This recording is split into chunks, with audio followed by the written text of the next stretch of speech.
L'histoire spirituelle se dirige de nouveau vers le dernier stade de la plénitude. Peut-être ne saisissez-vous pas ce que je veux dire par cela. S'il doit y avoir un déclin, que ce soit dans notre propre vie spirituelle ou dans la vie de l'Église, tôt ou tard, il faut que nous soyons obligatoirement ramenés de nouveau là où nous avons laissé la pleine mesure de Dieu. Ne pouvons-nous pas voir cela se produire? Nous le voyons de diverses manières aujourd'hui. Considérez l'aspect de la littérature, il y a une demande croissante pour des œuvres anciennes. Les éditeurs font face à une grande demande pour les choses anciennes et cela répond au marché actuel. Les étagères sont encore trop souvent pleines de la substance chrétienne, bon marché et superficielle avec des reliures voyantes.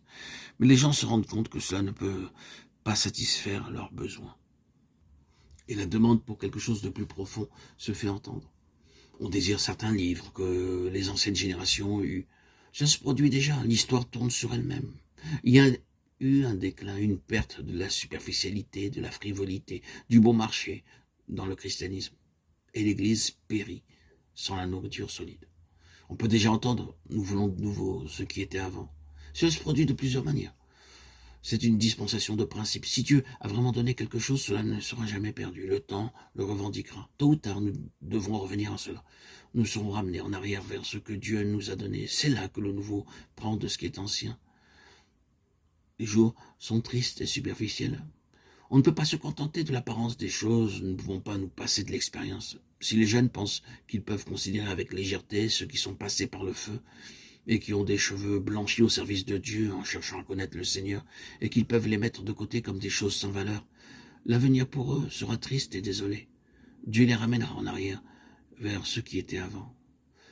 Ne croyons pas que les anciens serviteurs de Dieu sont de vieux numéros. Simon n'était pas vieillot quand il a porté toute la plénitude, la richesse du passé dans ses mains.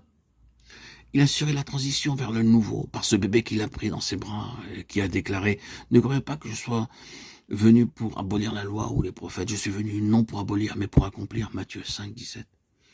Il y a toujours tôt ou tard des réactions à l'égard de ce qui est bon marché, superficiel, avec le sentiment de ne pas pouvoir continuer sans quelque chose de plus plein. L'enfance dans les bras de ce qui est ancien, oui, et l'enfant dépend de ses bras. Je ne pense pas aller loin en disant que quand l'enfant Christ était dans ses bras, les bras de Simon, cela signifie ainsi que pour l'accomplissement de sa vie et du ministère, Christ était aussi dépendant du passé et de tout ce Dieu avait fait auparavant. La Bible était alors l'Ancien Testament et il a dit « L'homme ne vivra pas de pain seulement, mais de toute parole qui sort de la bouche de Dieu. » Il parlait de l'Ancien Testament. Vous voyez de quelle manière l'Ancien Testament est employé dans le Nouveau. Une des plus riches études et des plus profitables consiste à remarquer là où l'Ancien Testament se trouve dans le Nouveau et pourquoi on le trouve là et l'utilisation qui en est faite. Oui, c'est très précieux de voir que ce qui est nouveau dépend de ce qui s'est fait avant.